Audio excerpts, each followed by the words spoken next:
Konnichiwa, this is Israel Lopez of the Martial Maze. I'm without my partner in crime, Barak Yalad Shidoshi. He will be back on with me next week. So, doing this episode solo. And this is going to be short and sweet to the point because without my partner in crime to bounce back off of, sometimes it I feel like it comes off more as a rant than anything else, or a martial insight, depending how you want to look at it.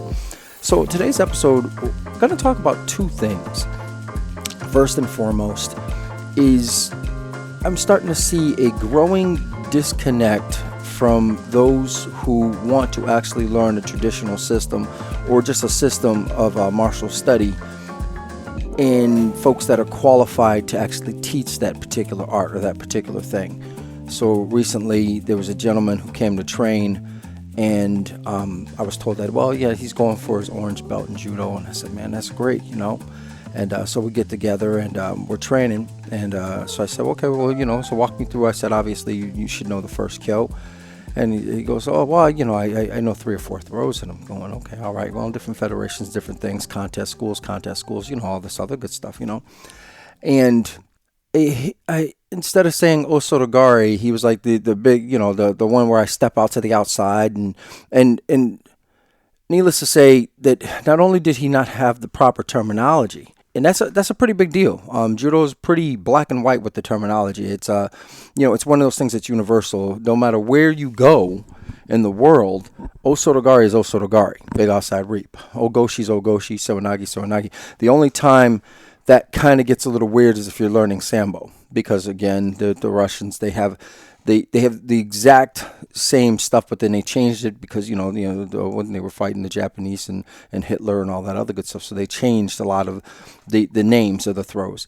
However, when somebody said, but that's Sambo, that's somebody marketing Sambo, that's somebody teaching Sambo, so that makes complete sense in the universe of Sambo.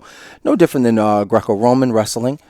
There are a lot of similar moves. Very similar. Some are directly, basically the same. I mean, there's only so many ways you can throw somebody on the hip, right? There's only so many ways to trip somebody. However, sometimes something may look the same, but the mechanic is completely different.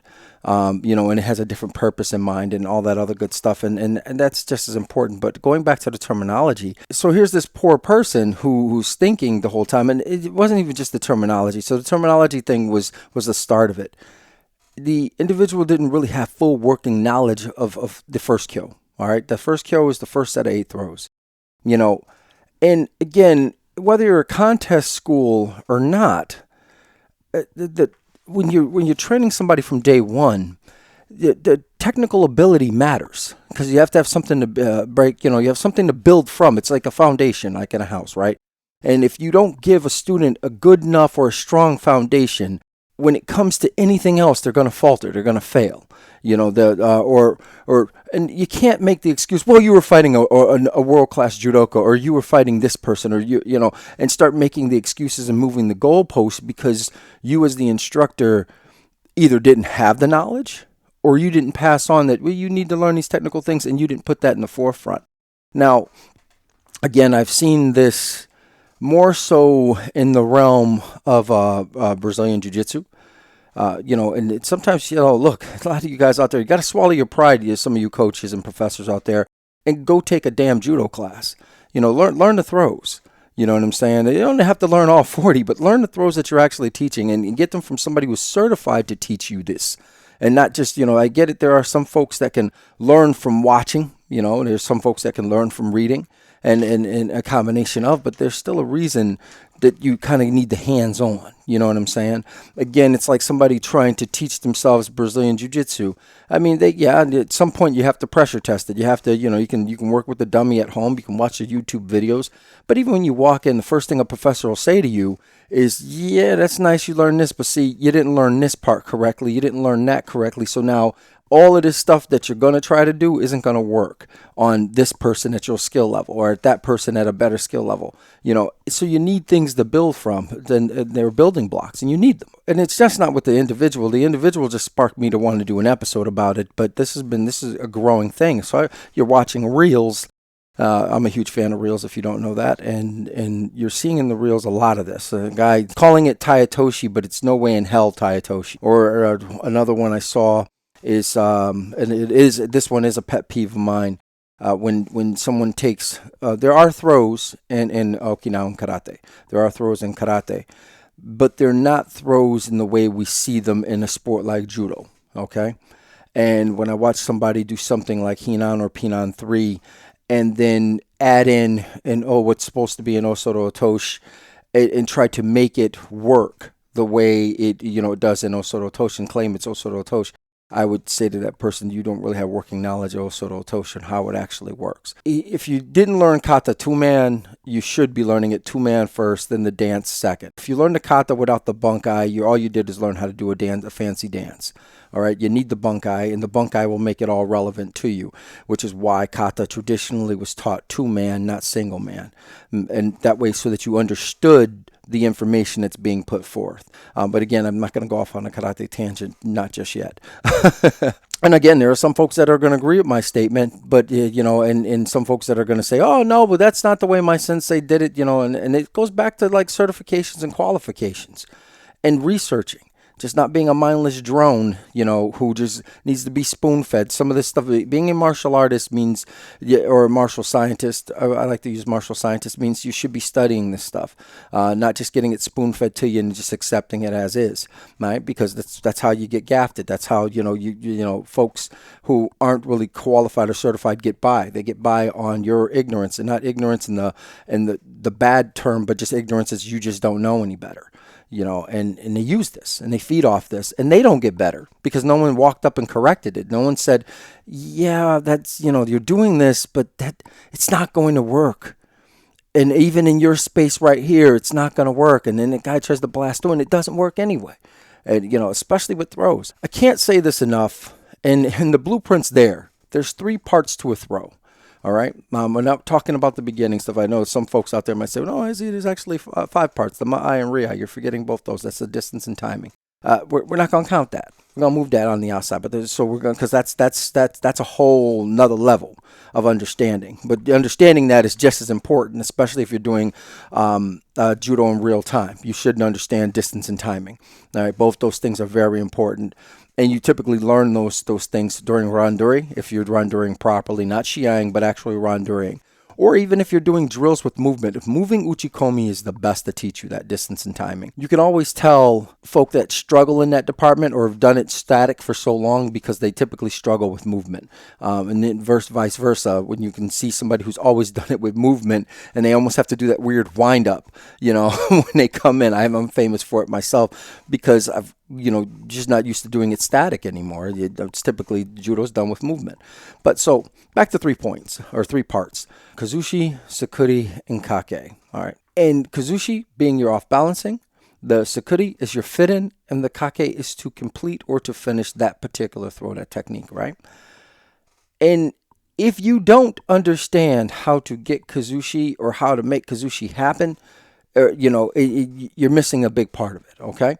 And doing it from the static position with a compliant person you're just not going to get the right information. So it has to be done with movement, right? And you'll find a lot of times that if you did it that way, if your sakuri is wrong, all right, you don't really understand it, or you don't understand the throw in general, you won't get the desired result. You'll get there. But for the most part, you won't troubleshoot it properly, okay? Now, don't get me wrong. If you do anything slow enough, anybody can counter it, all right? You get a 3-year-old kid can learn to just move out the way, you know what I'm saying, and stuff like that. So Monday night quarterbacking, something that you're going to do in seconds, like I've had plenty of folks say, that don't work.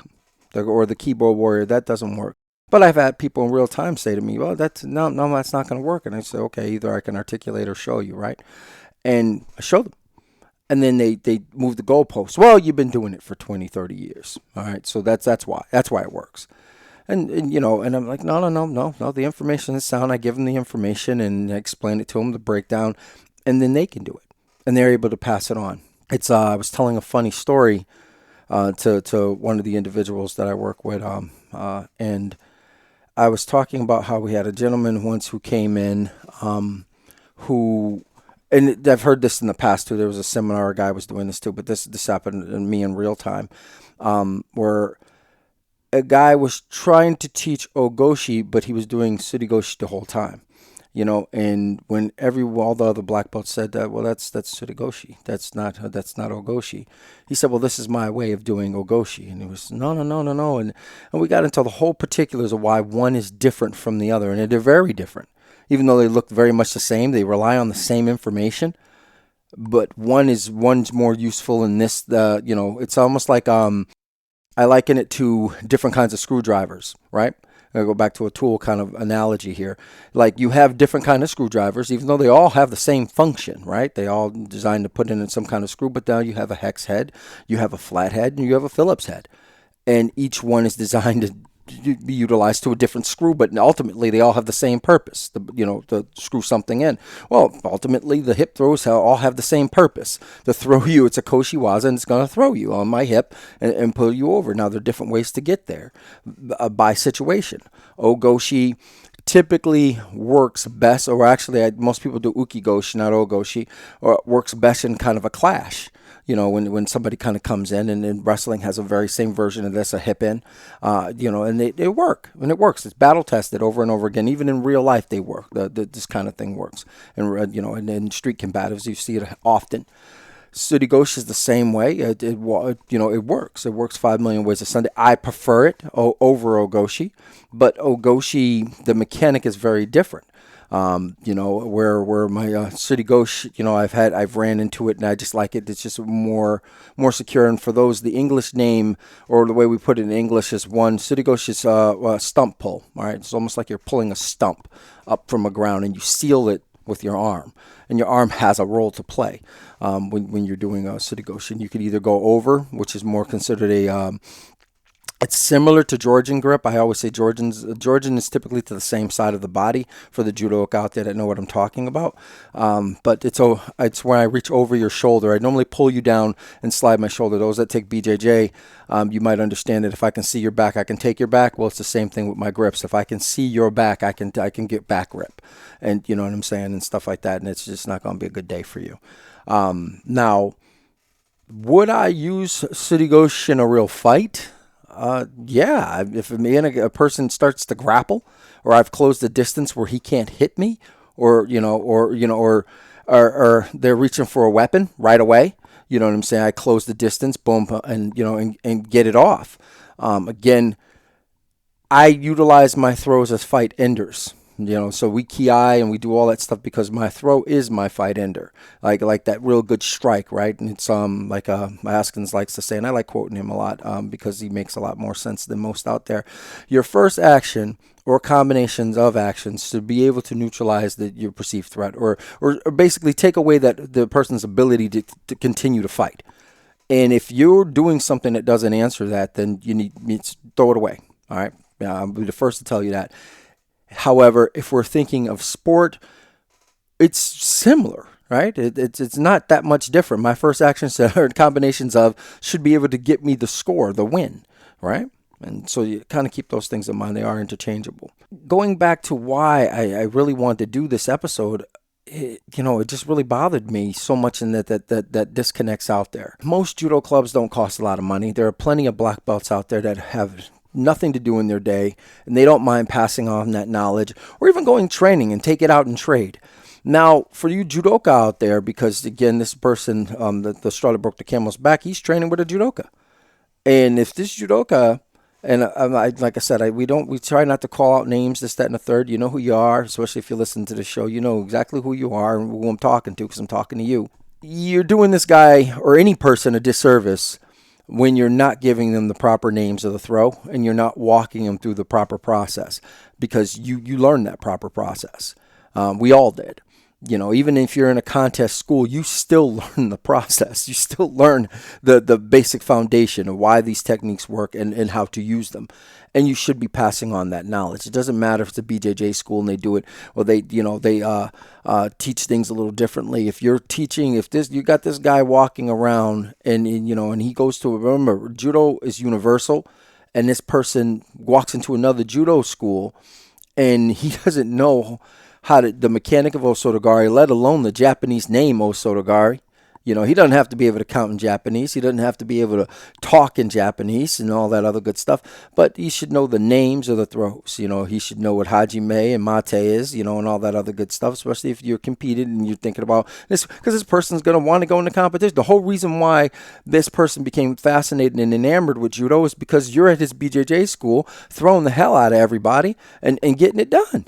With your stand-up, he wants to learn that stand-up, and and you said, okay, great, I'm going to teach you this, and that's awesome. Now this guy wants to learn more judo, and that's awesome too, because both arts complement each other very, very well, and you did him a huge disservice, and that's anybody out there doing that, it's no different in Brazilian Jiu-Jitsu. I learned with an open guard, closed guard. You know what I'm saying? You learn the De La Riva, the reverse De La Riva. And they had different names for certain things. My biggest pet peeve is Hidaka Jime became the lion tamer. I don't know what I'm saying. That's a whole concept for another time. But for the most part, you still learn all the basics the same.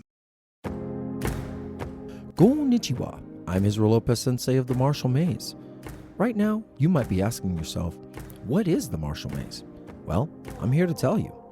The Martial Maze is a martial arts podcast that deals with the complexities and pitfalls that one encounters when navigating the field of study that is martial arts. These discussions are from the points of view of actual martial artists, and we cover it all, with the occasional special guest, who of course are masters in their fields of study.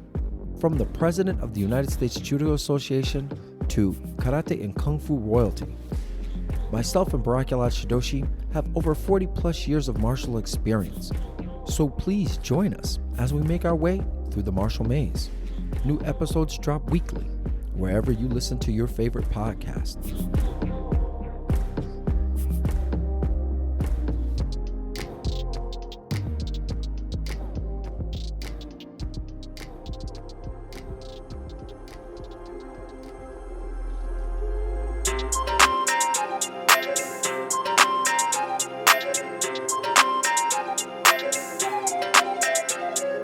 And the reason why I say it does somebody a disservice is because typically, by the time, traditionally back in the day, so in my school, we teach by the kyo. So your rank goes by the kyo. Per 8 throws, boom, boom. Now, I know that there are USJ, USJF, they have different ways of doing that. So they kind of broke them all down. I know USJ did. USJF, I think similar, broke it kind of in half. You don't have to have as many and stuff like that. But, if you have 8 throws and the only person knows 3 throws, there's other things they can. Now they got 5 other throws they can hit you with that you don't even have working knowledge of. Especially in the beginning. The first 2 kyos for me I always say are the most important. Or we always say that's where you find the big 5, except for Yoko Tomoinagi and Tomoinagi, right? That's typically where you find the big 5, right? So the first 3 to remember right off the bean is you have your Diashi Harai, which if you don't know how to utilize Diashi Harai, you're already in trouble. There are folks in the judo community that would make an argument, you can kind of do without Diashi Harai. However, Ouchigari, big inside reap, right? That's money. It's one of the big 5. Osotogari, one of the big 5.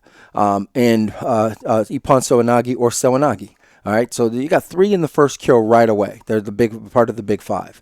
And we call them the big 5 is because typically you'll see those the most in any real judo competition, especially if you're going to watch the Olympics this year. I'm really excited for it. But when you watch a lot of the things, reels and stuff like that, you'll see almost always the big 5. And Tayatoshi you find in the second kyo. But there are other throws out there that are just as important and just as good. Even if you're just teaching, if you're a contest school, and you're just teaching grips, defenses against grips in the big 5, that's okay. That's fine. You know what I'm saying? I mean, if all you really care about is having this person go out and just win, that's fine too. However, at some point, this person's going to need to test. And if you want their rank, and it's not even just for you as the judoka, but it's also your responsibility, and it will hurt the practitioner if you leave them handicapped, if you don't give them that knowledge, the part that's willing to bring it together and connect, and let them make the conscious decision whether they want to focus on all of it or just the big 5.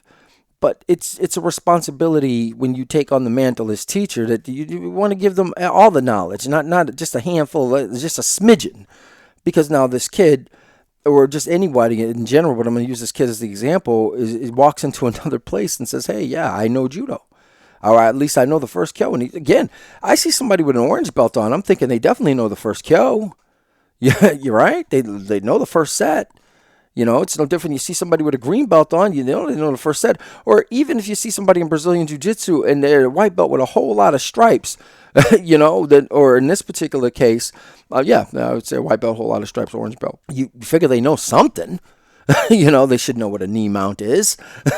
You know what I'm saying? Or a mount. Open guard, closed guard. A technical stand-up, right? They should know those things at that level.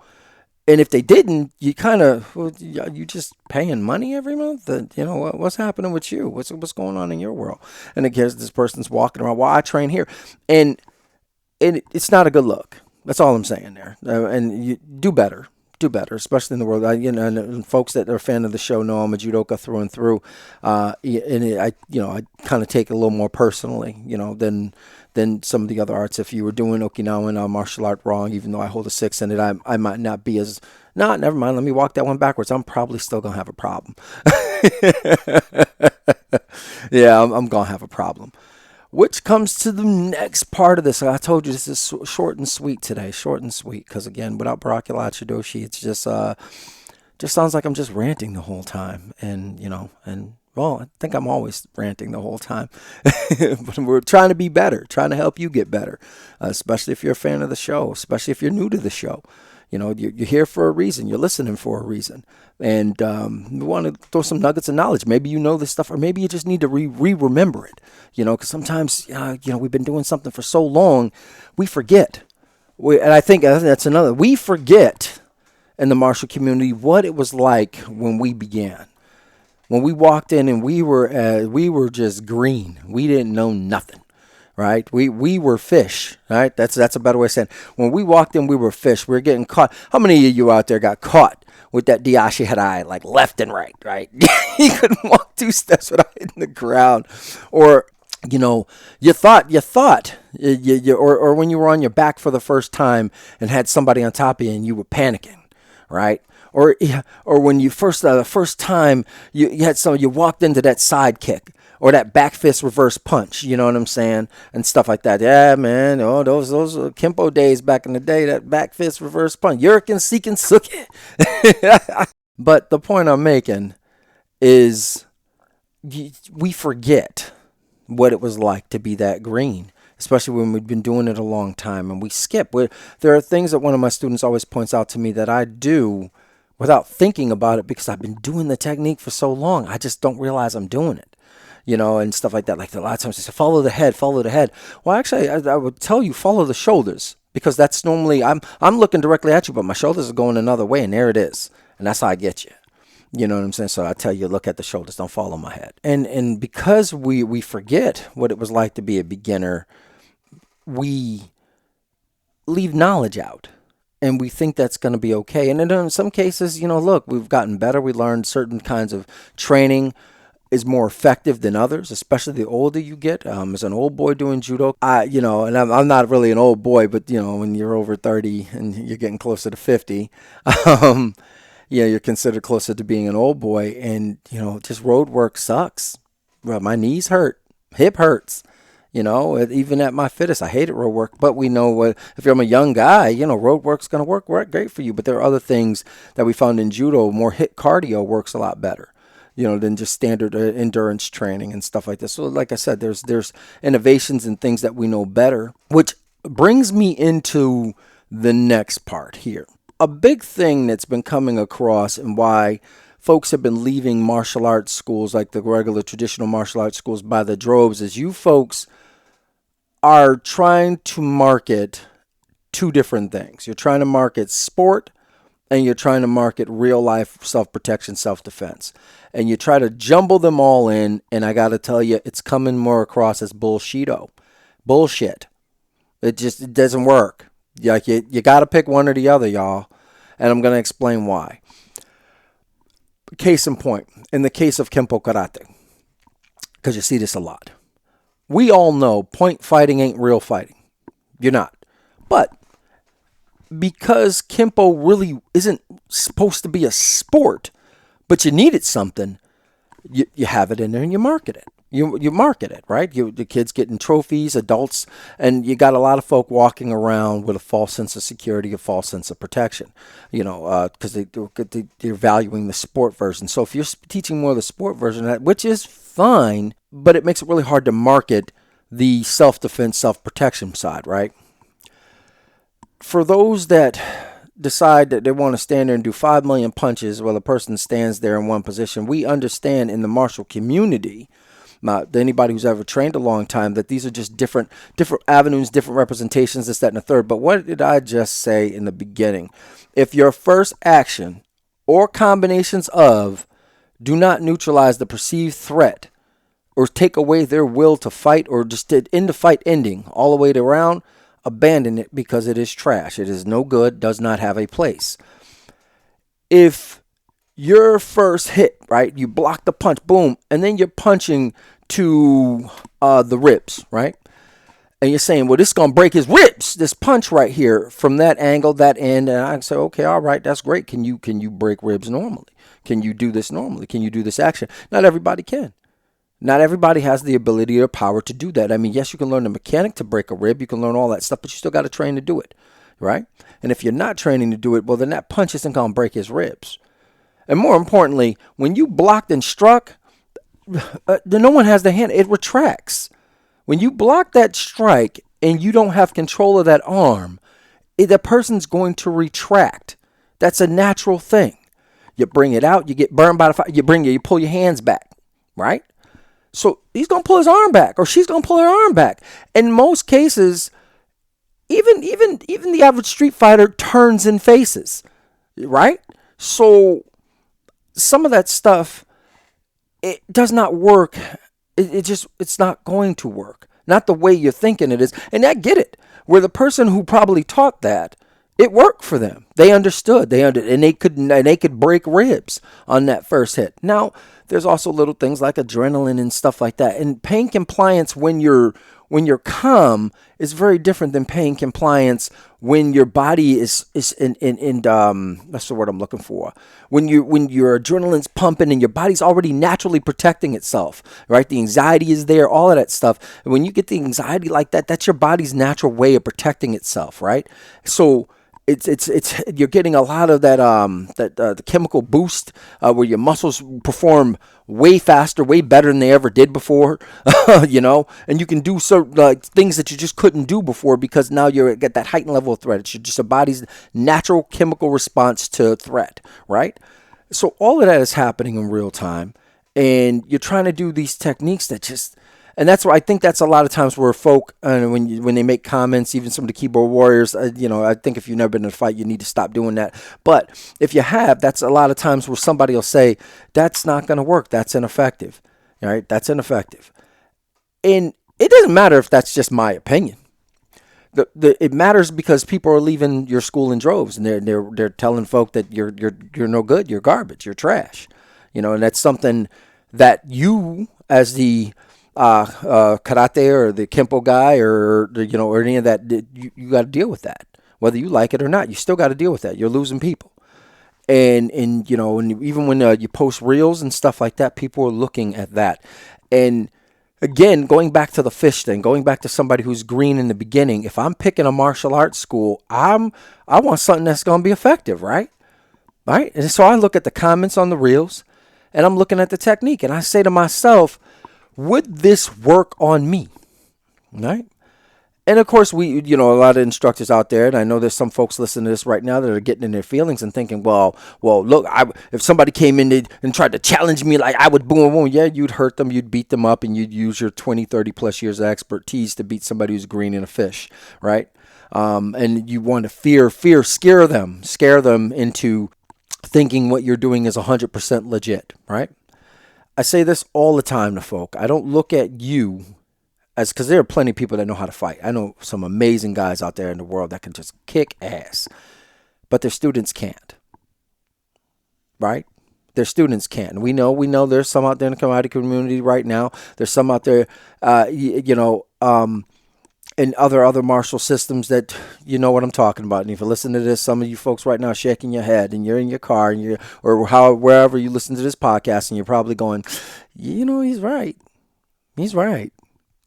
And there's some that are getting your ego, and your ego jumps out and says, "Oh, well, who's he? Who are they to?" Well, in my case, right now, it's just me.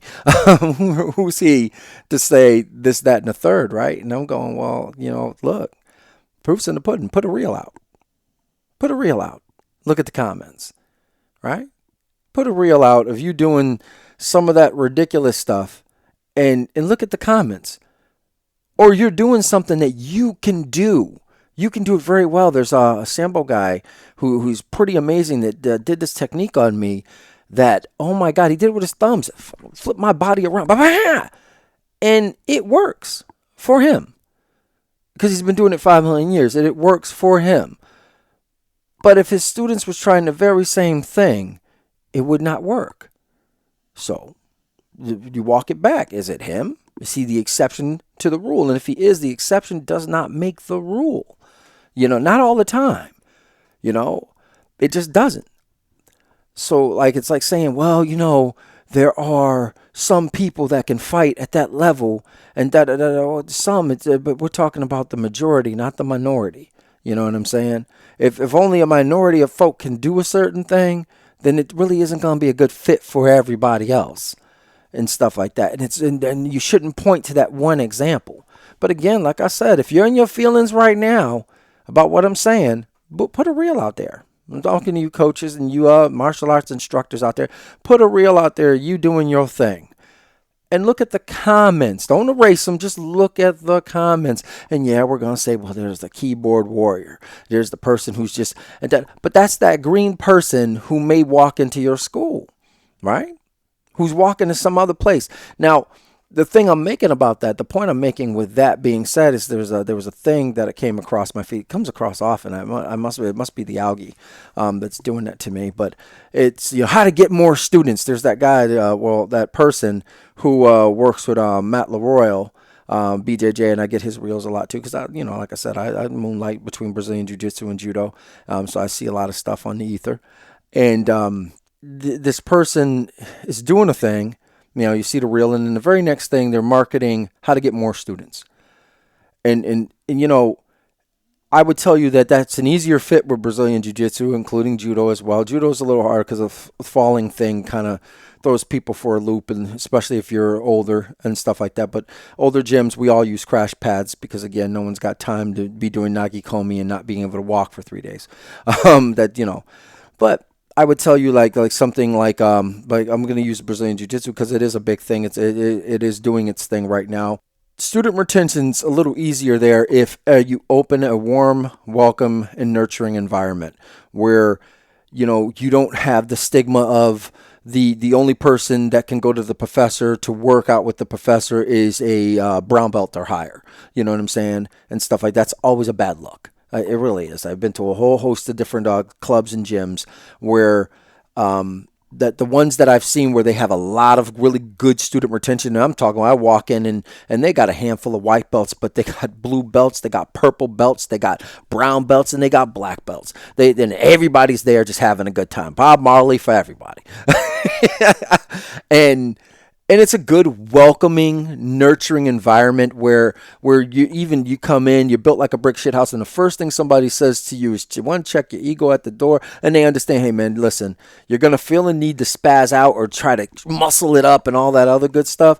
And I'm gonna tell you when I'm gonna talk to you as we're rolling, or I'm gonna talk to you as we're working through the technique and stuff like that. To kind of take it easy with yourself, and stuff like that. And then somebody says, well, yeah, I've played Brazilian Jiu-Jitsu in the past, or I've done this, that, and the third. Okay, well, all right, we're going. Warming, nurturing environment. You end up working with a higher ranking belt, and they kind of feel you out a little bit, and then at some point you might find. But here's the kicker, that you might get dumbed down to a white belt, right? To where one of the white belts, and you're working with them, but the coach might come over and say, hey man, come on, get a roll with me. You know what I'm saying? Or you walk up to the coach who's just sitting there, like there's tons of people, working and stuff like that. And you can tell the coach is looking, and he has that look far and away look in the eye because he really wants to be on that mat too with everybody else. And coach, do you mind, coming in? And you get a lesson, right? You get a lesson at the same time. You know what I'm saying? And you're working, and it does so well. And you want to spend the money, you want to come back. You like working out there. And as soon as everybody's like, hey man, how you doing? Boom, and everybody's tapping their hands. And hey man, hi, how you? You're the new guy, right? Oh, hey, my name's Tom. But and it works, right? It works.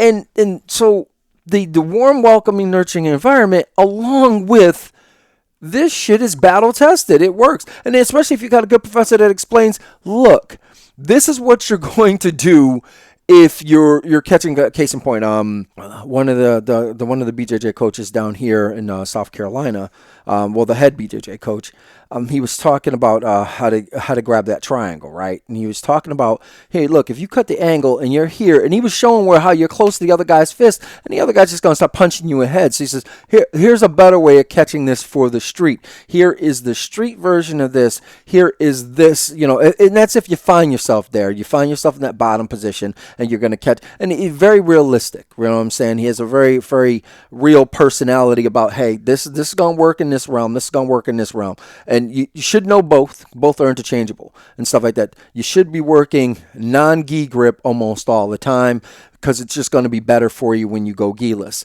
And, it's the same thing we talk about in judo all the time. If you know a technique, you know a technique, period. And you make it work either way. You just understand that there are different ways to play with it. Because if I'm up north, you got a jacket on, I'm going to use that to seal the deal and choke you.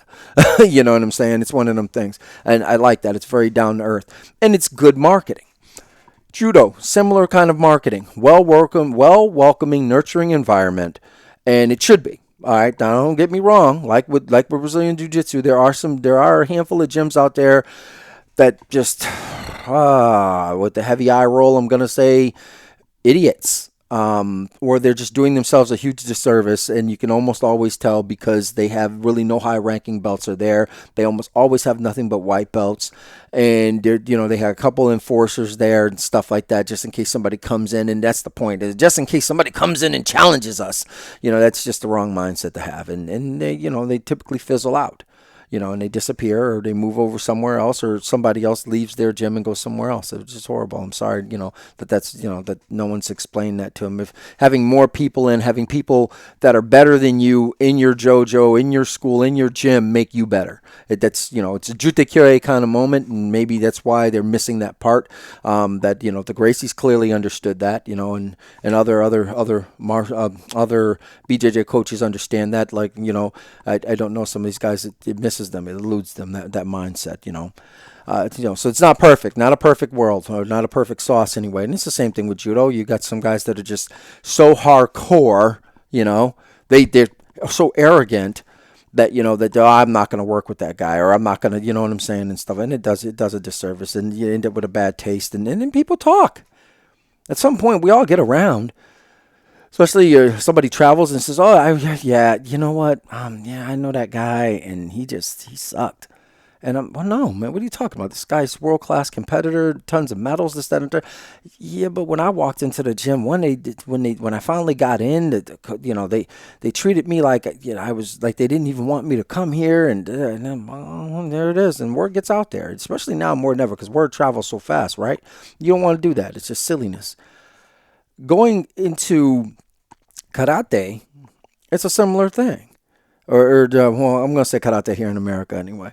It's really all Okinawan martial art. I did a couple of karate schools, but again, walk in and, you got the guys that are so hardcore, you know what I'm saying, and stuff like that, and and it's not supposed to be that way, and especially not in karate, or even Okinawan martial art. It's not supposed to be that way, but you do, and folk are out there doing that kind of silliness, and it hurts. It hurts you.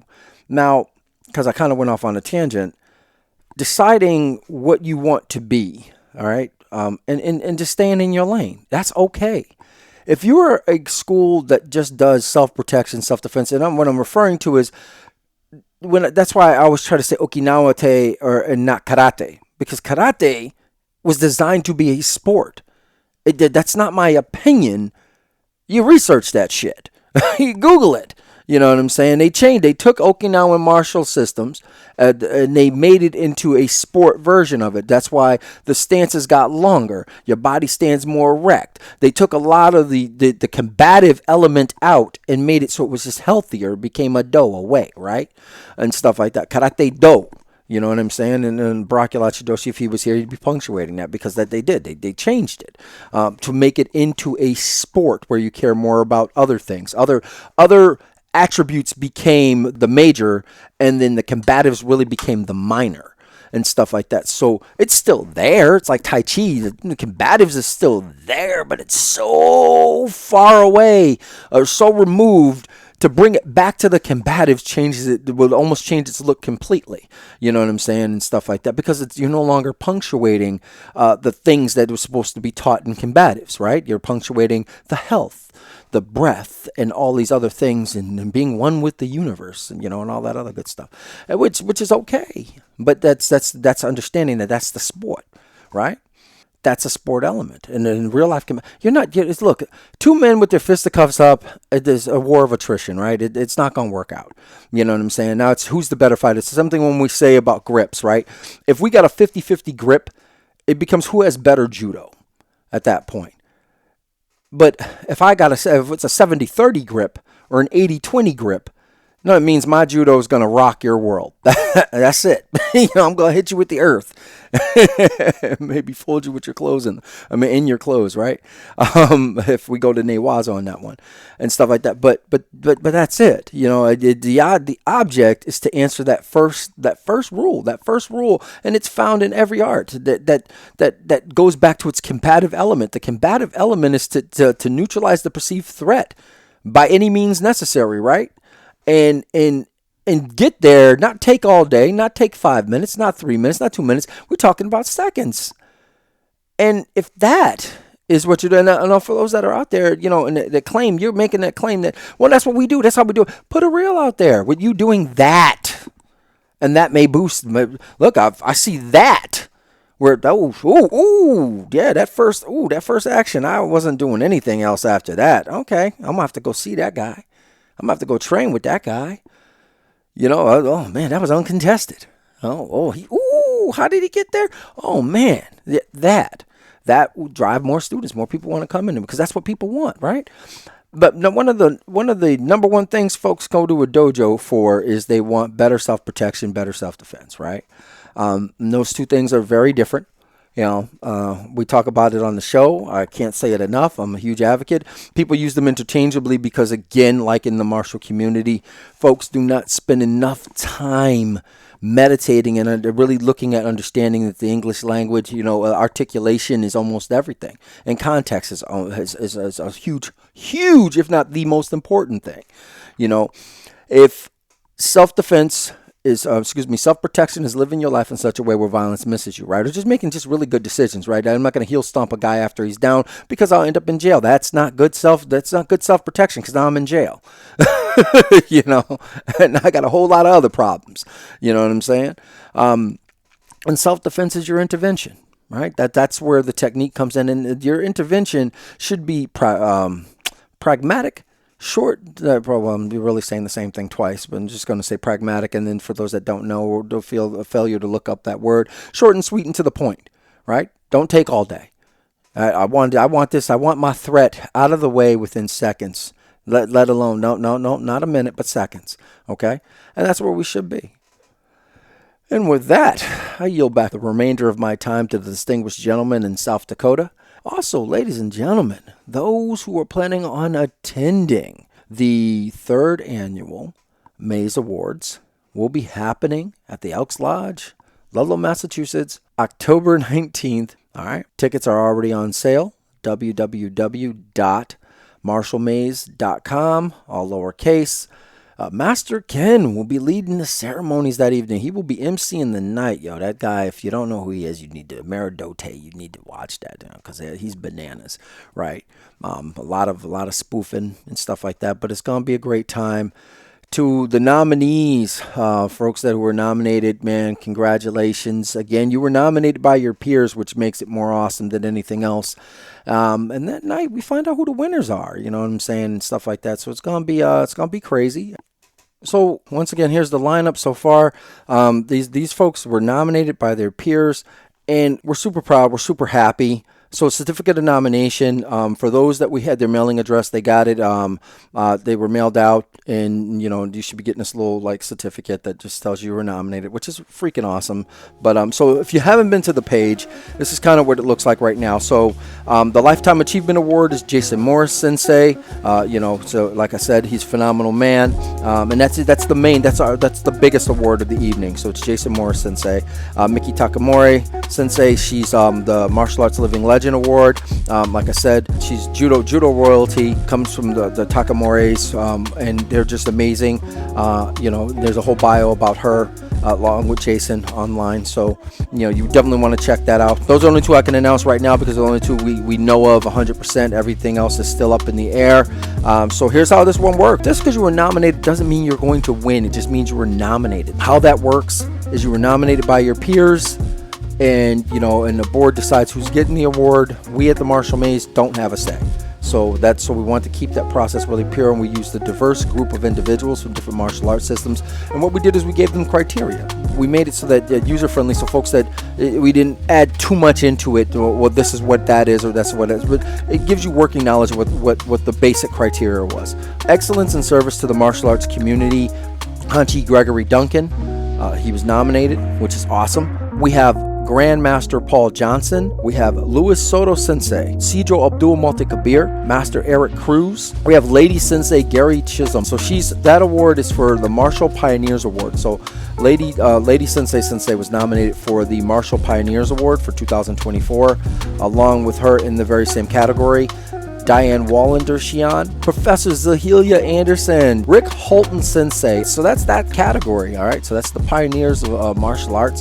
Then we have International Artistic Excellence Award. Now, last year's winner was Nathan Ingram from the Deadly Art of Survival magazine. He does the DOSCon and stuff like that. He will be in attendance at the event. He's just coming in as an honored guest. He's part of media as well.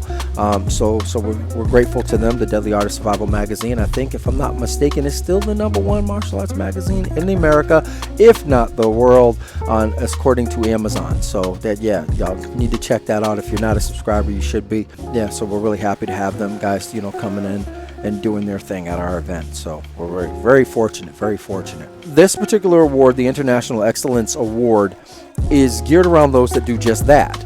They have big extravaganzas, events. They do all the things that brings us in the martial arts community together. This award's really cool. It's a really important award. And one of the nominees, Paul Cervezi, Sifu Cliff Cooper, Demetrius Angelo, Sifu Alan Goldberg, and then we have one of my favorite categories, the National Grand Masters Award. All right, now there's somebody out there, Grand Master. Yeah, brother. I just said that, Grand Master, but nationally. All right, so this was again, we this one, I think when we sent out the criteria, it was just that, like everybody everywhere. Grandmaster Paul Johnson, I'm gonna say woohoo, because that's my neck of the woods right there. That's Western Mass. Yeah. When that name came up, I was like, oh, here we go. What are we doing right now? All right, and then we got Cedro Abdul Multi-Kabir, and yes, he was nominated for 2 different categories. Yes, that's Swan, baby. I mean, folks is on fire. I can't say that enough, man. And then we got Lady Sensei, Gary Chisholm, and we got Grandmaster Paul Cervezi. He's there, the second nomination for him, which is pretty cool. We got Soke Hassan Khalid. All right, so that's like some of the nominees. We have 2 other categories that are going to be coming up over the next week. I'm still waiting for folks to kind of do their thing, and the rest of the guys on the fandom board to kind of, because they have until the end of the month, that's the end of August, to kind of get everything to us and stuff like that, and then we kind of go from there. The Masters of Ceremony that night, Mr. Meridote, Matt Page, aka Master Ken, he's gonna be setting it off, man. You know, and again, if you need to watch the show, you need to watch his show on YouTube. I think he's on another streaming service too, and stuff like that. His stuff comes all over the place, but he's always spoofing, making fun. He has to do punching people in the groin 5 million times, but he's a beast, man. So we're really excited to have him, and he's gonna, like I said, be emceeing that evening and stuff like that. So I hope to see you there. Like I said, one more time, tickets are already on sale. They're right now cheap, $100. But we are capping the event, by the way. The event is capped at 250 people and stuff like that. We know that the facility holds more folk, but we really wanted to make sure it was comfortable. The menu is, the food is going to be sweet, off the chain. Anybody who's been the last two, no, we're really big. I'm like a fat kid with cake, man. I'm like, it's got to be delicious. We've gotten better every year, and we're getting bigger and better every year and stuff. So, again, this is our third one, and we're really excited to, also, for those that don't know, we always pair up with a 501c3. Which is a charitable organization, and so really we don't make any money on this event at all. This is really our way of saying thank you. We're again recognizing those who are the best and the brightest in the martial community. It's just something we do. It's so other than that, man, again, I'm without my partner in crime, and this is Lopez Sensei, the Martial Maze, and I want to thank you for your time and thank you for listening. Keep on listening.